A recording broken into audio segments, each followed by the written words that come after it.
कुरान मजीद में फरमाते हैं सूरह हिजर की आयत नंबर 99 में अल्लाह ताला फरमाते हैं वाबुद रब्बका हत्ता यातियकल यकीन, क्या लोगों अपने रब की इबादत करो यहाँ तक कि तुमको यकीन आए। अब तफसीर पढ़ेंगे, यहाँ पर यकीन से मुराद क्या है? यहाँ पर यकीन से मुराद है मौत। यानी तर्जुमा ये हुआ अब कि अपने रब की इबादत करते रहो यहाँ तक कि तुम्हें मौत आ जाए। पता ये चला कि अल्लाह ताला की इबादत किसी ख़ास महीने तक के लिए मखसूस नहीं है। ऐसा नहीं कि एक महीना हमने मुंतखब कर लिया है, रमज़ान का मुबारक महीना, कि भाई इसी महीने में हम अल्लाह से डरेंगे, इसी महीने को हम तक़वा वाला महीना मानेंगे, बाकी सारे महीने में हम वो काम करेंगे जो हराम चीज़ें थी उसको हम अपने ऊपर हलाल कर लेंगे। ऐसा नहीं है, बल्कि अल्लाह ताला के नज़दीक साल के जो 12 महीने सब तकवे वाले महीने, जो चीज़ आम दिनों में हराम है, रमज़ान में हराम है, वो इधर की हराम है, बाकी 11 महीने हराम है। अगर अल्लाह हमारा रमज़ान में रब है तो वही अल्लाह हमारा रमज़ान के बाहर भी हर महीने में अल्लाह ही हमारा रब है। तो ये कहना कि किसी चीज़ को मखसूस कर देना कि हम बस एक महीने के लिए इबादत करेंगे, तो अल्लाह ने कहा नहीं, ऐसा नहीं, मौत तक तुमको इबादत करना, रमज़ान और ईद तक नहीं। जो आदमी मौत तक अल्लाह की इताअत, फर्मा बरदारी, इबादत करता है, वही अल्लाह की जन्नत को मुस्तहिक बनने की उम्मीद कर सकता है अल्लाह ताला से। साथी, ईद की खुशियाँ आई अल्हम्दुलिल्लाह, रमज़ान के रोज़े किसके मुकम्मल हुए, किसके रमज़ान के रोज़े कबूल हुए, किसका रमज़ान अल्लाह की बारगाह में कबूल हुआ, हमें तो नहीं पता। लेकिन चंद चीज़ें जो इशारात हमें मिलते हैं वो ये कि असलाफ कहते थे कि जब एक आदमी नेकी करता है तो मज़ीद उसको नेकी की तौफीक मिलती है। यानी जब आप कोई अच्छा काम करते हैं और मज़ीद अच्छे काम की और मज़ीद तौफीक मिले, इसका मतलब है ये एक निशानी है कि अल्लाह ताला आपके अमाल को कबूल करना।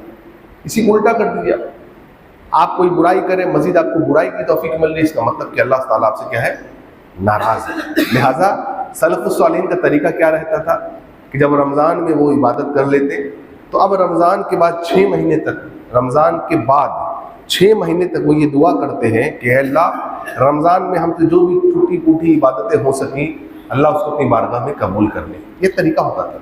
लेकिन हमारा रवैया देखिए क्या है, हमारा रवैया बिल्कुल उल्टा है। साथी, हमने देखा कि सब जगह माशाअल्लाह ईद की खुशियाँ हैं, एरिए को सजाया गया है धूमधाम तरीके से, अच्छी बात है। और मेरा आप लोगों से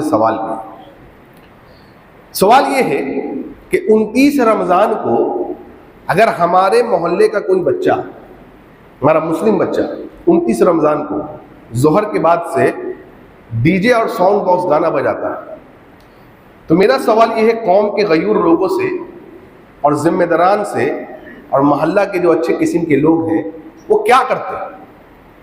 अगर 29 रमज़ान को हमारा ही कोई बच्चा डीजे, म्यूजिक और गाने बजाता तो हम क्या करते? बहैसियत एक अच्छे इंसान, एक मुहज़्ज़ब, एक जिम्मेदार इंसान होने पर, गयूर इंसान होने पर हम क्या करते? हम में हर एक आदमी जा करके उस बच्चे को डांटता, कहता ये बेशर्मी है, ये बेहयाई है बेटा। क्यों? वो पूछेगा क्यों? अरे तू रमज़ान के दिनों में गाना बजा रहा है। तो वो कहेगा रमज़ान के दिनों में गाना बजाना हराम है क्या? आप क्या बोलेंगे? हाँ, रमज़ान के दिनों में गाना बजाना हराम है। गलत जवाब है। आप बोलेंगे बेटा रमज़ान ही नहीं, गैर रमज़ान में भी गाना बजाना हराम है। लेकिन इस कौम को देखिए कितनी बेहिस हो चुकी है ये कौम कि 29 रमज़ान को ये गाना बजाना नहीं करेगी। लेकिन जैसे ही 29 रमज़ान का मगरिब होगा और दूसरे महीने का चांद दिखेगा शव्वाल का, यही वो लोग हैं जो खुल्लम खुल्ला अल्लाह ताला की नाफरमानी करने लगते हैं, जिसको अगर आम फहम जबान में कहा जाए तो नंगा नाच करते हैं ये लोग। आप मुस्लिम मोहल्लों में देखिए जाकर के, 29 रमज़ान खत्म हुआ, चांद निकला शव्वाल का, ईद की खुशियां मनाई जा रही हैं, मुबारकबाद एक्सचेंज हो रहे हैं, और हमारे यहाँ लोग क्या कर रहे हैं साथियों? डीजे और बॉक्स बजाए जा रहे हैं। क्या ये अल्लाह की नाफरमानी नहीं है? सवाल उठता है कि वो मोहल्ले के जिम्मेदारान लोग कहां गए? उनको जाके मिलना चाहिए, ऐसे लोग से बॉयकॉट करना चाहिए, कहना चाहिए कि तुम फहश गाने बजा रहे हो, ये हमारे मोहल्ले में, हमारे एरिया में हमारी बहनें रहती हैं, हमारी बेटियां रहती हैं, हमारी बहुएं रहती हैं, हमारे नौजवान बच्चे रहते हैं, ये हराम कारियां हम लोग नहीं होने देंगे। तुमको तुम्हारे घर में जो करना है जाओ जा करके करो, लेकिन ये ओपन काम हम नहीं करने देंगे। क्यों? जिस तरीके से हमने रमजान में नहीं करने दिया था, हम गैर रमजान में भी नहीं करने देंगे। ये चाहिए मेरे भाइयों, कौम के जिम्मेदार लोगों की ये जिम्मेदारी है। आप आगे बढ़िए। वक्फ बिल पास हो गया, कई जगह में गया, कई जगह तकरीरें भी की, अल्हम्दुलिल्लाह। वहां भी बोला था लाख एहतजाज कर लीजिए, कुछ भी फर्क नहीं पड़ने वाला, कुछ भी फर्क नहीं पड़ेगा। वो पास करके दिखा देगा आपको। दिखा दिया उसने। क्या कर सके आप? क्या कर सके आप? भाई एहतजाज करिए, दुनियावी चीजों को इख्तियार करिए, जायज है। जो सियासी लीडरान हैं, जो आपके हित में है, जो आपकी हिमायत में है, उनसे मदद लीजिए, जायज है। लेकिन सबसे बड़ा जो मदद आप छोड़ रहे हैं साथियों, वो है अल्लाह की मदद। आप देखिए ना भाई, इन मुस्लिम चेहरों को देखिए जो चंद रुपए और कुर्सी के लालच में अपने ईमान को बेच देने वाले, ये आपके होंगे? अरे जो रब का नहीं हुआ वो आपका कैसा होगा? जो रब का वफादार नहीं वो आपका वफादार कैसे होगा? इन्हें क्या फर्क पड़ता? इन्हें सिर्फ पैसे से और कुर्सी से, इनकी पोस्ट की लालच है। इनको क्या फर्क पड़ता कौम की हमदर्दी से? उस दिन भी कहा कि कोई रोक नहीं सकेगा इल्ला ये कि अल्लाह ना चाहे। अल्लाह चाह लेता। अगर अल्लाह ताला चाह लेगा तो इनके कई मंसूबों को, कई बिलों को अल्लाह ताला इनके बिलों में डाल देगा। इनके बिलों में अल्लाह ताला डाल देगा। प्रॉब्लम क्या है साथियों? प्रॉब्लम यह, हम एहतजाज को तो गए, जोहर का वक्त हुआ, कितने लोगों से मैंने पूछा, अच्छा एहतजाज में गए, जोहर की नमाज पढ़ी थी कि नहीं पढ़ी थी? नहीं, हम लोग एहतजाज में थे। ठीक है, जोहर पढ़ी या नहीं? नहीं, नहीं पढ़ पाए। एहतजाज पढ़ सही है, जोहर की नमाज पढ़ सही। अच्छा, उस दिन गए, फजर पढ़ के गए थे? नहीं, फजर तो नहीं पढ़ा था। जो कौम अल्लाह के फराइज को छोड़ दे, अल्लाह के मदद को छोड़ दे, वो अल्लाह के बंदों से मदद के लिए उम्मीद लगाई बैठी है। सोचिए आप, जो कौम ये नंगा नाच करे रमजान के बाद, जो ये कहे कि अल्लाह हमें फर्क नहीं पड़ता, हम तुझसे नहीं डरने वाले हैं, हम जिब्राइल अलैहिस्सलाम नहीं है कि जब अगर अल्लाह आसमानों में निदा पुकारे तो मोहम्मद रसूलुल्लाह सल्लल्लाहु अलैहि वसल्लम फरमाते हैं कि जब अल्लाह ताला जिब्राइल अलैहिस्सलाम को पुकारता है तो जिब्राइल अलैहिस्सलाम 600 पर है, उनके 600 पर, मगरिब से मशरिक ढक जाए उनके पर से। कहते हैं अल्लाह के नबी सल्लल्लाहु अलैहि वसल्लम जिब्राइल अलैहिस्सलाम को मैंने देखा है कि उनके गोश्त पर, हड्डी पर जैसे गोश्त गायब हो जाए ना, वो इस तरीके से सिकुड़ जाते हैं अल्लाह के डर से, जिनसे कोई गुनाह नहीं होता, जो फरिश्तों के सरदार हैं, उनके डर का आलम यह है। हमारा मामला देखिए, तो बताइए इस कौम पर फिटकार नहीं बरसेगा तो क्या बरसेगा? हमारे यहाँ लोग क्या बोल रहे हैं? फला बहुत बुरा है, फला जो कुर्सी पे बैठा है बहुत बुरा है, फला बहुत बुरा है, फला ये कह रहा है कि इस कानून को मानना पड़ेगा तुमको। मतलब क्या कह रहा है कि भाई घर तेरा है, हुक्म मेरा चलेगा। तो लोग, हमारे यहां लोग क्या कह रहे हैं? बहुत बुरा है, बहुत बुरा है। वो बुरा नहीं है, वो बुरा नहीं है, बुरे हम हैं, बुरे हम हैं। कभी अपने गिरबान में भी झांक के देखिए, झांक के देखिए कि हमने भी अपने भाइयों की जमीन को मार रखा है, हमने भी नाहक जमीन पे कब्जा जमा रखा है, तो हम कैसे अच्छे हो गए? ये आजाब का कोड़ा है अल्लाह का हम पर कि अल्लाह गैरों से ये बात को निकलवा रहा है। और मोहम्मद अरबी मोहम्मद रसूलुल्लाह सल्लल्लाहु अलैहि वसल्लम ने क्या फरमाया था कि लोगों, जब लोगों में गुनाह आम हो जाए, लोग बुराई करने लगे, फितनों का दौर होगा ना, तो अल्लाह के अजाब में से एक अजाब जो लोगों पर पड़ेगा, मुसलमानों पर, वो एक तरह का अजाब ये होगा कि अल्लाह ताला उन पर जालिम बादशाह को मुसल्लत कर देगा उनके गुनाहों की वजह से। ये अजाब की एक शक्ल है कि अल्लाह ताला जालिम लोगों को तुम पर मुसल्लत करेगा, वो तुम पर अपनी हुक्मरानी चलाएंगे, तुमको मारेंगे, पीटेंगे। मोहम्मद रसूलुल्लाह सल्लल्लाहु अलैहि वसल्लम फरमाते हैं कि मेरी उम्मत बनी इसराइल की पैरवी करेगी हूबहू, जैसे दो पैर के जूते बराबर होते हैं ना, बिल्कुल वैसे ही। हत्ता कि आपने फरमाया अगर बनी इसराइल में कोई ऐसा बदबख्त पैदा हुआ था जो अपनी सगी माँ से जिना करेगा, मेरी उम्मत में भी ऐसा बदबख्त पैदा होगा जो अपनी सगी माँ से जिना करेगा। कितनी बड़ी बात है। कुरान पढ़िए आप उठा के। अल्लाह ताला सूरह इसरा में फरमाता है, आयत नंबर 4, 5, 6 पढ़ते चले जाइए। अल्लाह ने कहा कि हमने बनी इसराइलियों को उनकी किताब में ये फरमा दिया था, बता दिया था कि तुम लोग जमीन में 2 बार फसाद करोगे, 2 बार फसाद करोगे, तुम 2 बार जमीन में अल्लाह की बड़ी नाफरमानी करोगे और फिर हम पर अजाब का कोड़ा बरसेगा तुम पर हमारा।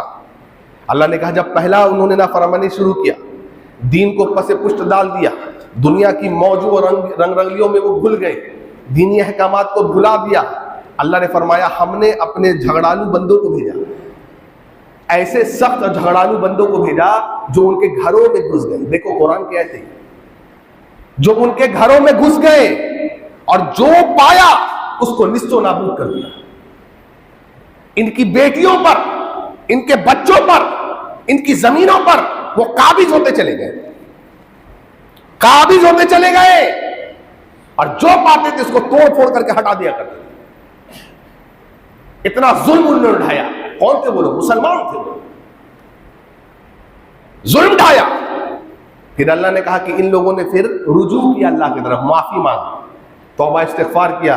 अल्लाह ताला कहता है कि फिर हमने इनकी खुशहाली लाया, फिर मुसलमानों को हमने खुशहाली दी, इनको दौलत दिया, माल दिया, बच्चे दिया, औलाद दिए।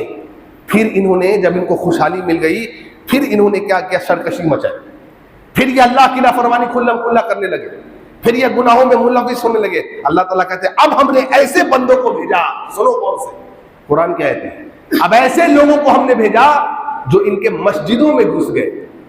आज कोई कह रहा है वहां नमाज नहीं पढ़ोगे, वहां नहीं पढ़ोगे, वहां नहीं पढ़ोगे, छत पे नहीं पढ़ोगे। क्यों? छत तो मेरी है, छत तो मेरी है ना, छत पे नहीं पढ़ोगे, ये फिटकार नहीं तो क्या है? अल्लाह ताला ऐसे लोगों के कंठ को बंद कर दे, अल्लाह चाहे तो। लेकिन मुसलमान हम नहीं समझते, अल्लाह बुलवा रहा है इनके जरिए से, अल्लाह बुलवा रहा है इनके जरिए से। वो तो रब्बुल आलमीन है, सबकी हुकूमत, सब पर उसकी हुकूमत चलती है। तुम्हारे घर पर तुमको नमाज नहीं पढ़ने दिया जाएगा, वाह साहब, वाह साहब। लेकिन कोई बड़ी बात नहीं, ये हमारे गुनाह की सजा है। क्यों? हम तो नंगा नाच करते हैं, मस्जिदों में घुस गए और अल्लाह ने कहा उनके चेहरों को बिगाड़ डाला, उन्होंने चेहरों को, उनके जबड़ों को बिगाड़ डाला। क्यों? नाफरमानी करते थे अल्लाह की, और सारी चीजों को निस्तो नाबूद करते और काबिज हो गए। आज वो नहीं हो रहा। क्यों? नाफरमानी करते हैं ये लोग। ये कौम भी आज नाफरमानी कर रही है साथी। हाँ, लोग कहते हैं अल्लाह के नबी के जमाने में 2 लोग आए, 2 लोग आए, मसला क्या है? नबी ने पूछा क्या मसला है जी? कहा अल्लाह के नबी ये जमीन मेरी है। दूसरे ने कहा अल्लाह के नबी ये जमीन मेरी है। अच्छा, उसने अपने दलाइल दिए, इसने अपने दलाइल दिए। अल्लाह के नबी सल्लल्लाहु अलैहि वसल्लम चूंकि बशर थे, आपने फैसला कर दिया किसी एक के हक में, लेकिन आपने एक जुमला कहा है लोगों सुनो, मैं इंसान हूं, मैं मोहम्मद इब्ने अब्दुल्लाह हूं। हो सकता है कि जबान किसी की बड़ी तेज होती है, चिकनी चपड़ी जबान होती है, हो सकता है वो अपनी जबान से बातों के हेर फेर में मुझसे फैसला करवा ले अपने हक में। अगर फैसला उसके हक का नहीं है, जमीन उसकी नहीं है, तो याद रखो वो जमीन के टुकड़े को नहीं ले रहा, बल्कि जहन्नम में अपने टुकड़े को बुक कर। अल्लाह अकबर, ये सुनना था। मोहम्मद अरबी सल्लल्लाहु अलैहि वसल्लम के ज़बान मुबारक से ये बात सुनने थे साथियों, वो दोनों रोने लगे, कपकपाने लगे। दोनों देखो, दोनों आए थे क्या कहने के लिए? जमीन मेरी है, जमीन मेरी। अब क्या कह रहे हैं? अल्लाह के रसूल ये जमीन मेरी नहीं है। अल्लाह, क्यों? डर। कहां से लाएंगे ऐसे लोग? डर। अल्लाह के रसूल ये मेरी जमीन नहीं है, आप इसको दे दीजिए। वो कह रहे अल्लाह के रसूल ये मेरी जमीन नहीं, आप इसको दे दीजिए। अल्लाह के नबी कह रहे अभी तो तेरे हक में फैसला हुआ। कहा अल्लाह के रसूल हम जहन्नम में टुकड़ा बुक नहीं करना चाहते। आज क्या हाल है? रमजान तकवा सिखा के गया था कि तेरे दिल में लअल्लकुम तत्तकून, तेरे दिल में अल्लाह का डर पैदा हो जाए। ये तो डर है हमारे अंदर। भाइयों, यहां तक बात नहीं रुकेगी, मैं कहता हूं अभी और आगे बाकी है। अल्लामा इकबाल कहते थे तेरे आमाल से है तेरा परेशान होना, मुश्किल नहीं है परेशान आसान होना। अगर तू समझ जाए तेरा मुसलमान होना, समझ जा कि तू मुसलमान है। उस कौम ने, इस कौम ने वो वक्त दुनिया को दिखाया है साथियों। हमारा मुसलमानों में, हमारे असलाफ ने वो दुनिया को मनाजिर दिखाए कि सामने समुंदर है और समुंदर के पार दुश्मन है। और लोग कह रहे हैं, मुसलमान कह रहे हैं समुंदर पार कैसे करेंगे, ना कोई बोट है, ना जहाज है, ना शिप है। क्या कहा? अल्लाह अकबर, बहरे जुलुमात में दौड़ा दिए अल्लाह, दश्त तो दश्त। सुना है ना शेर अल्लामा इकबाल का, इसी पर ही। अरे जमीन तो जमीन नहीं छोड़ी हमने, समुंदर भी अगर हायल हुआ है इस्लाम और कुफ्र के बीच में, हिम्मत देखो, ईमान देखो, कहा दौड़ाओ को घोड़ो समुंदर पर, हस्बुनल्लाह व निअमल वकील पढ़ते हुए, और दौड़ा दिए साथ। इस हैबत को देख करके कुफार डर गए, ये कौन लोग हैं, और हथियार को डाल दिया। तो बगैर लड़े मुसलमान जंगों को जीत जाया करते थे साथियों। आज क्या हाल है, क्या हाल है? रिपोर्ट कह रही है 14 लाख लड़कियां मुर्तद हो गई हैं 2014 के बाद से। 14 लाख मुस्लिम लड़कियां मुर्तद हो गई हैं। क्यों? हमारे यहाँ कहावत है ना कि सोए हुए आदमी को उठा दीजिएगा, लेकिन जो आदमी सोने की एक्टिंग कर रहा है, इसको हम लोग कहते हैं आम जबान में मटियाया हुआ है, उसको आप नहीं उठा सकेंगे। सोए हुए को उठा दीजिएगा, जो सोने की एक्टिंग कर रहा है उसको आप नहीं उठा सकेंगे। 14 लाख मुसलमान लड़के आज के दौर की रिपोर्ट कह रही है मुर्तद हो गई। कौन जिम्मेदार है? ये माँ बाप जिम्मेदार है। ये माँ बाप सब कुछ जानते हैं, सब कुछ जानते हैं। बच्ची हमारी आईफोन लेकर के चली आ रही है घर में, कौन दे रहा है तुझे? महंगे महंगे ड्रेस लेकर के आ रही है, कौन दे रहा है तुझे? इतने सारे चॉकलेट्स और गिफ्ट लेकर आ रही है, कौन दे रहा है तुझे? मैं कहता हूं अगर बाप ना भी जानता हो, मां जानती है साथियों। ये मटियाए हुए लोग हैं, इन्होंने शय दे रखी है अपने बेटे और बेटियों को। और अगर कोई जिम्मेदार आदमी कह दे तो दुश्मन बन जाएंगे, ये दुश्मन बन जाएंगे। 20 साल पहले ऐसे नहीं होता था, 20 साल पहले ऐसा नहीं होता था। लोग अगर मोहल्ले का कोई बड़ा आदमी किसी को कहीं देख लेता था, लड़का या लड़की, कांपने लगते थे हम लोग, फलां ने देख लिया। अब वो अब्बू को बोलेगा, अब्बू सवाल करेंगे। आज उल्टा मामला है, आज हम उनसे सवाल करते हैं। आप होते कौन है बोलने वाले? कौन? ये कौम मटियाई हुई है सर। 14 लाख लड़कियां मुर्तद हो गई।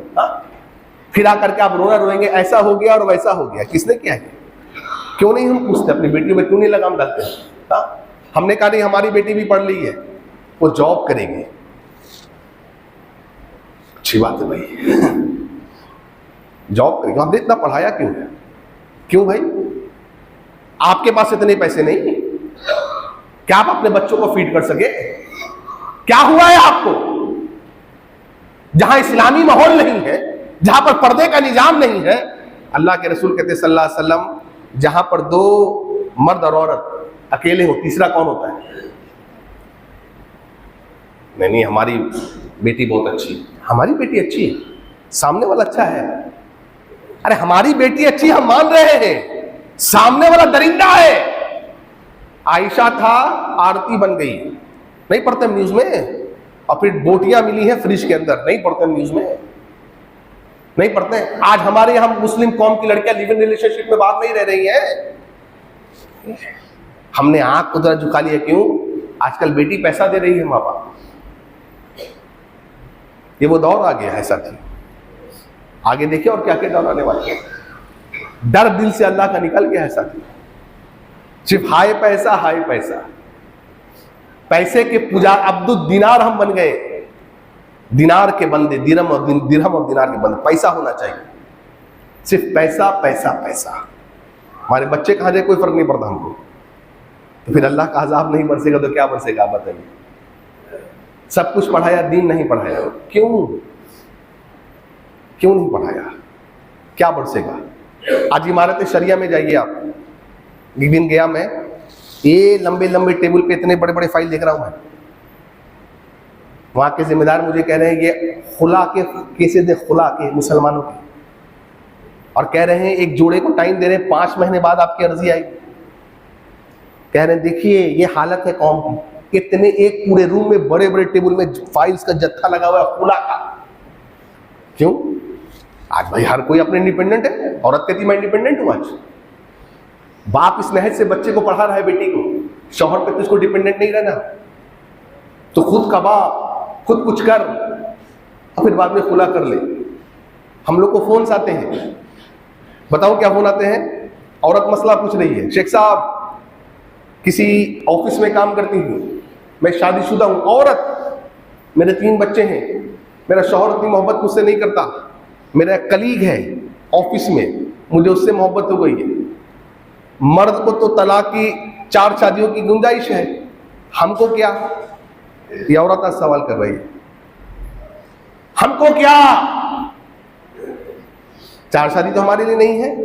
अब जवाब देने से पहले वो खुद जवाब देते रहिए। अच्छा, खुला तो हमारे पास ऑप्शन है, खुला तो है हमारे पास ऑप्शन, हम खुला ले लेंगे। ये हाल है आजकल। रमजान का मकसद ये था साथियों कि मेरे और आपके अंदर तकवा पैदा हो जाए। सैयद नज़ीर हुसैन मुहद्दिस देहलवी रहमतुल्लाह के शागिर्द हैं। देखिए कितने डरने वाले लोग होते थे।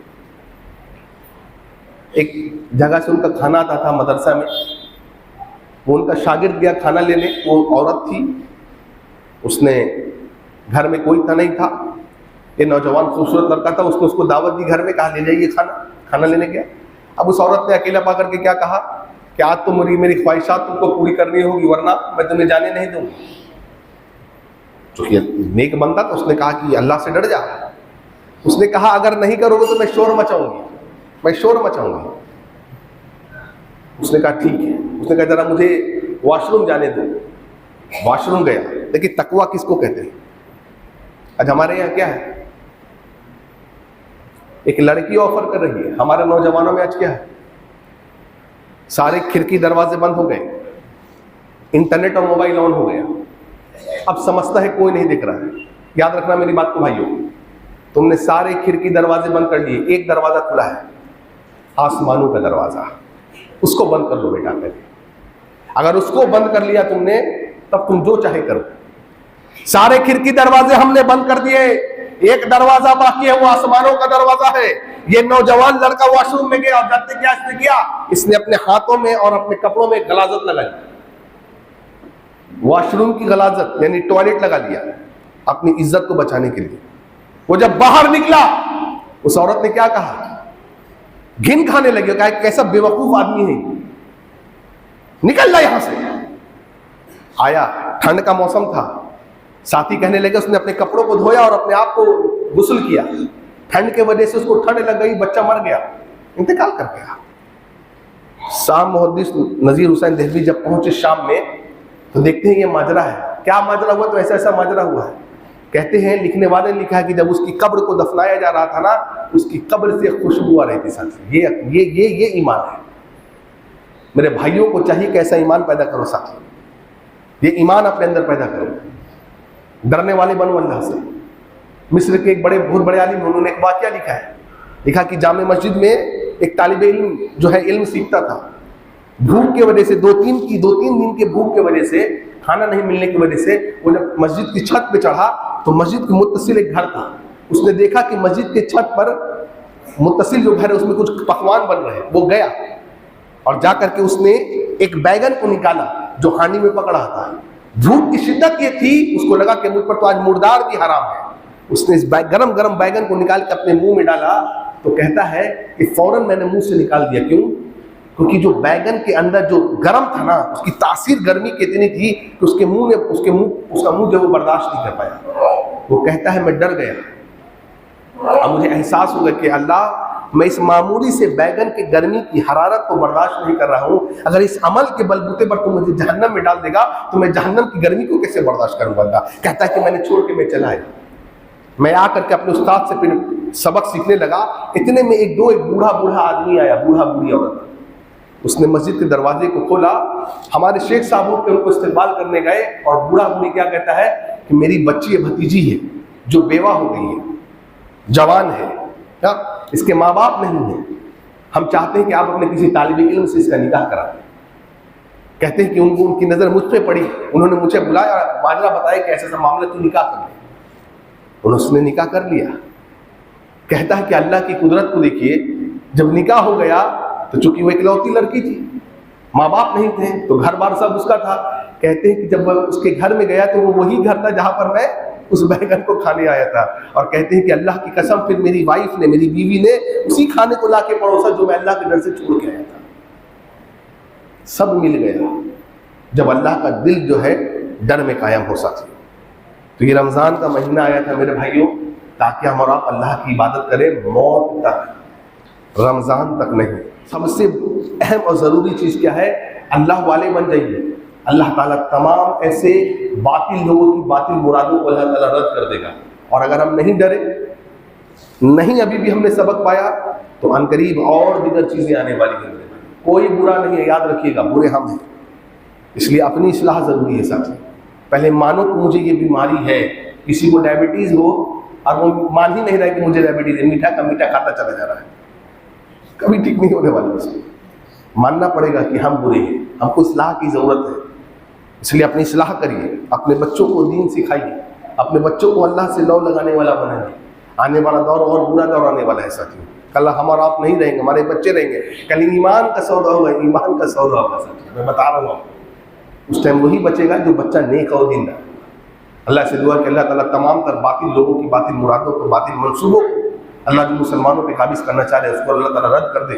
और अल्लाह ताला उनकी किस्मत में अगर हिदायत है तो उन्हें हिदायत दे दे, वरना अल्लाह उनके नापाक इरादों को मौत बना करके उनके गले में टांग दे। अल्लाह हम तो कमज़ोर हैं, हम बेबस हैं, हम बेसहारा हैं। अल्लाह हमारे पास कोई सहारा नहीं है अल्लाह सिवाय तेरे सहारा के। अल्लाह हमने ईद में नए नए कपड़े पहने हैं, नए नए कपड़ों को ज़ेब तन किया है। अल्लाह कुछ हमारे भाई फिलिस्तीन में ऐसे भी है, गजा में ऐसे भी है अल्लाह, जिनको कपड़े तो दूर कफन भी मुयसर नहीं हो रहा। अल्लाह उनके हाल पे रहमत फरमा। अल्लाह उन मासूम बच्चों के हाल पे रहमत फरमा। अल्लाह जो मलबे में दबे हुए हैं, अल्लाह वो 2-3 साल के मासूम नन्हे बच्चे, अल्लाह वहाँ की औरतों की इज्जत आबरू की हिफाजत अता फरमा। अल्लाह जो हमारे वहाँ मुसलमान भाई बहन अल्लाह इंतकाल कर गए, जिन्हें मार दिया गया, अल्लाह उनको शहादत का दर्जा अता फरमा। अल्लाह अहले इस्लाम की हिफाजत अता फरमा। अल्लाह सूरिया के मुसलमानों की हिफाजत अता फरमा। अल्लाह गजा फ़िलिस्तीन के मुसलमानों की हिफाजत अता फरमा। अल्लाह हमारे इस मुल्क में अमन और शांति क़ायम अता फरमा। अल्लाह हमारे इस मुल्क में अमन और शांति क़ायम अता फरमा। अल्लाह हमारे इस मुल्क में मुसलमानों की जान माल इज़्ज़त आबरू की हिफाजत अता फरमा। अल्लाह हमारे घरों को, दुकानों को, मकानों को, जॉब को अल्लाह बुलडोज होने से बचा ले। अल्लाह हमें तू अपना बना ले। अल्लाह हम पर रहम अता फरमा। अल्लाह हम पर अपने अजाब के कूड़ों से हटा ले। अल्लाह हम पे जो अजाब के तेरे कूड़े बरस रहे हैं, अल्लाह हम गुनाहगार हैं, हम खताकार हैं, अल्लाह हमने गुनाह किए, अल्लाह हमने तुझको नाराज़ किया है, अल्लाह हमसे इन गुनाहों को हटा दे। अल्लाह इनसे हमसे अजाब को हमसे हटा दे। अल्लाह हमें नेक बना दे। अल्लाह हमें नेकों में शुमार कर दे। अल्लाह जो तेरे नज़र में नेक है अल्लाह तू उनको हमसे मिला दे। अल्लाह जो तेरे नज़र में बुरे हैं अल्लाह तू हमको उससे दूर कर दे। अल्लाह पूरे दुनिया के मुसलमानों की हिफाजत अता फरमा। अल्लाह हरमैन शरीफैन की हिफाजत अता फरमा।